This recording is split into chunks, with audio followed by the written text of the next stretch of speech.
斯里曼 QQ，Hello， 大家好，我是安东莞。今天呢，我们来介绍一个 spinnerbait， 就是复合式亮片，非常常用的一种路亚饵，也可以说是路亚的一种代表性的饵吧。它的特点呢非常突出，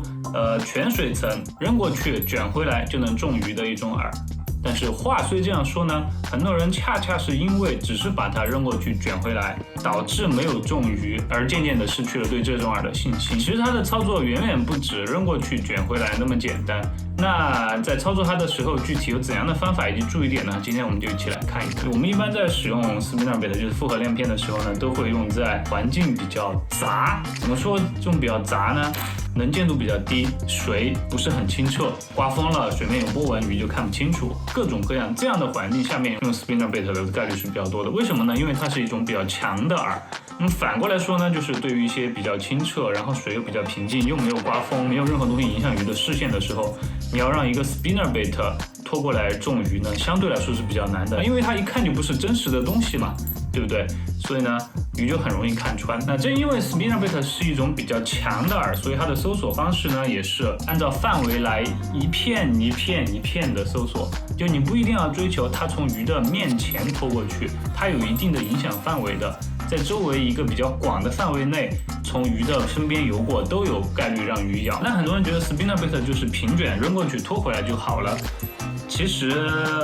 这也是一个比较大的误解之一。比如说，一个最重要的就是我个人来说最喜欢就是用 spinnerbait 撞一些结构区，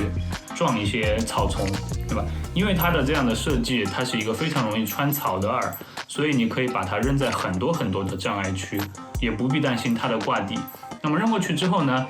我一定会尽量的让它和环境产生互动，用来撞树枝啦、撞杆子啦，从草里面卡一下，然后弹出来啦，这样就会形成一种 reaction， 让鱼来咬的契机。那即使我在没有一些结构区障碍用它来撞的时候呢，我也会试图用操作让它来产生一定的吸引，比如说卷着卷着稍微让它抖一下啦。除了平卷之外，偶尔加上一些这样的东西来吸引鱼的注意。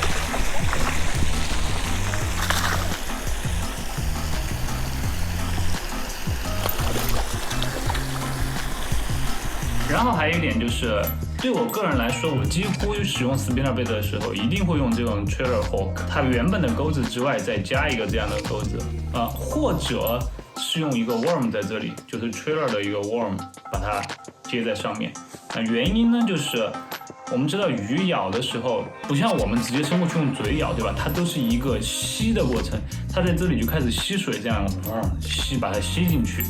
但是像 spinnerbait 这种表面上看起来很大，很像一块鱼的东西，但是吸起来却非常的难，对吧？都是金属的杆子，然后又很细，很难把它吸进去。他认为他能够把它吸到嘴里，其实上没有，然后就在这个钩子的外面。所以我们在这里加上一个钩子呢，就让我们的饵更容易挂在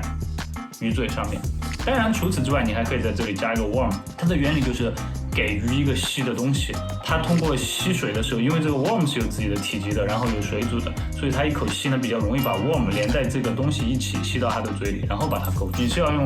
装一个软虫，还是用一个钩子在上面呢？就看你的鱼的情况。我的钓场来说呢，基本上都是会加这种钩子，因为我觉得如果用软虫在上面的话，这个 spinnerbait 就会变得太强了，减低鱼的咬口。当然是个人的思路问题。那除了我刚才跟大家说的那些操作的注意点之外呢，我们还有一些基本的操作方式。我们最开始呢就按照这些基本的方式呢比较好入手一点。第一种呢就是最正常的用 spinnerbait 最正常的速度来平卷，但是卷的时候呢两个注意点。第一个注意点就是你竿和线的角度，一定不要让你的竿直的随着线卷过去，这个在任何平卷的饵都是一样的，要让你的竿和线形成一定的角度，这样你的竿的弹力才会发挥它自己的作用。那么另外一个要注意的就是你在拖动的时候，一定不要让你的线被拉得非常的直，已经被完全拉伸的状态来拖你的饵，因为这样的话你的线的存在就会非常明显，让鱼感觉到你饵不自然，被什么东西拖住了一样。你看线一定要保持一个弧度，慢速越到深前的时候，杆子降得越下来一点。当然你不能太慢，一定要感受到就是亮片的旋转，不然你整个 spinnerbait 就没有意义了。这里呢就是一点最基本的思考方式，就是我们在拖的时候，一定不要让线绷得非常的直的情况来拉你的饵。就不管任何情况下，你的线都是呈一个稍稍有一定的弧度在卷你的饵，这样你的饵在水中的姿态才不会受这个线的太大的影响而让鱼看出来。落水的一刹那就开始卷，尽量减少它这种自由下落的机会，因为自由下落是不吸引鱼的。那我们要打水沉怎么办呢？控制你卷的速度，卷慢一点还得沉得深一点，当然也还有饵的配重的因素在里面，甚至我线的这个弧度，你能感受到你的亮片在震动，然后呢，你的线是有一个垂度的，这样就不会给饵一个强制的牵引的感觉。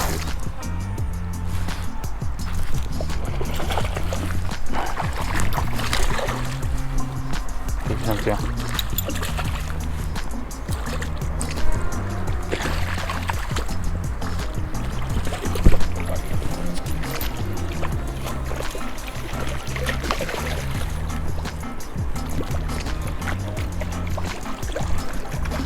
最重要的一个呢，就是它的重量的选择。那 spinnerbait 一般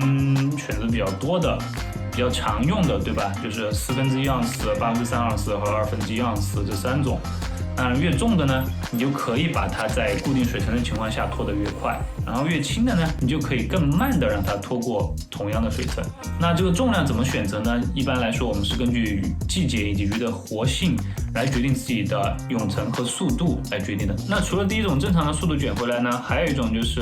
快速，基本上全速卷回来，就你用你能卷到的最大的速度把它卷回来。这对鱼的活性比较高、攻击性比较强的时候呢是非常有效的，能够很容易的激起它们的 reaction 的咬口。那具体在操作的时候呢，其实和正常速度的思路是完全一模一样的。虽然做起来可能很难，但是你也千万不要忘了，即使我们用非常高的速度卷回来，我们也要保证尽量在能够做的时候做到，不要让你的饵产生被线拖着的这样一个状态。就是可能是在某一个时间段，你的线的存在消失了，或者你的卷的速度非常的平均，让线一直处于一种似有似无的状态。那第三种呢，就是把子贝头。我们知道 buzzbait 在水面上布噜布噜布噜布噜这样拖过来一种饵，那 spinnerbait 在某种意义下也能够做到相似的效果，就是在水面这样拖回来，对吧？但是有一点呢，就是如果你把它全部拖出水面 ，spinnerbait 就不会转了，因为它的设计就不是在水面上转的这样一种设计，所以呢，就是在很接近水面，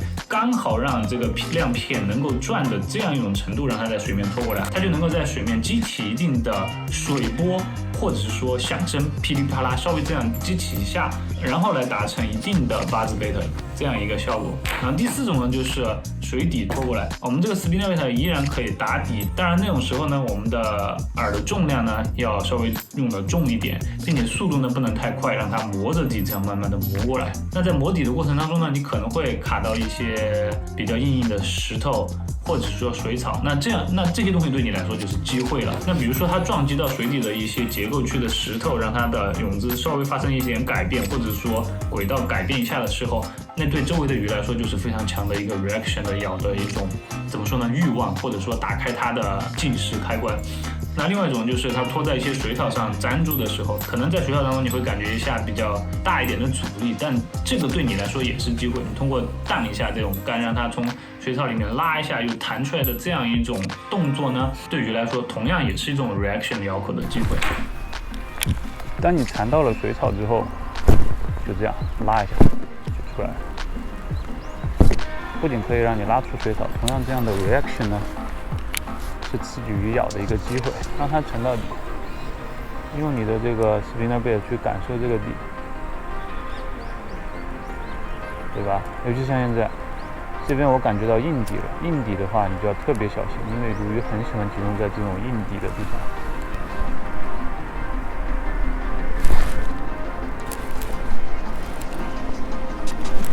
就是这样拖着底过来。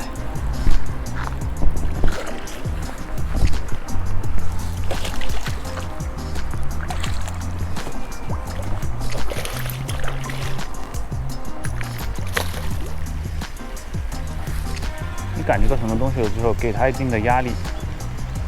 对吧？现在不动，杆子不动就是挂底了，挂底了你赶紧把它松开，然后呢就寻求解决的办法。如果你给它一定的压力，感觉到它在动，就是鱼。那么在用杆的方面呢，其实 spinnerbait 因为它是一种比较万用的饵，你选择的杆的范围呢也比较大。但是我个人的话呢，会用相对来说比较硬，并且钓性相对比较快一点的饵来操作 spinnerbait，因为 spinnerbait 的单钩要打进鱼的嘴里面还是不容易的。或者有的时候鱼很大的时候，它一口咬的不是钩子，它会把整个 spinnerbait 吞进去。这个时候你还需要把上面的这根铁杆拖出它的嘴，并且把钩子打进它的嘴里。那就我个人而言，我非常喜欢用那种轻量级的 jig 的饵，就是沉水那种 football 头的那种。比如说，我就非常喜欢用 MH 的快钓型的杆子来操作 spinnerbait。好的，这也是今天给大家介绍的 spinnerbait 的内容。当然，这是一篇操作片。至于怎么样选择合适的 spinnerbait，因为 spinnerbait 真的讲下去的东西非常多，比如像这个亮片怎么样选择啊？亮片有很多类型，对吧？这个长的、圆的、扁的、尖的，那就太多了。比如说颜色啦，金色的、银色啦，这方面的问题呢，我们在其他的视频里面再展开。今天我们就到这里，希望对大家有帮助。我们下次再见，拜拜。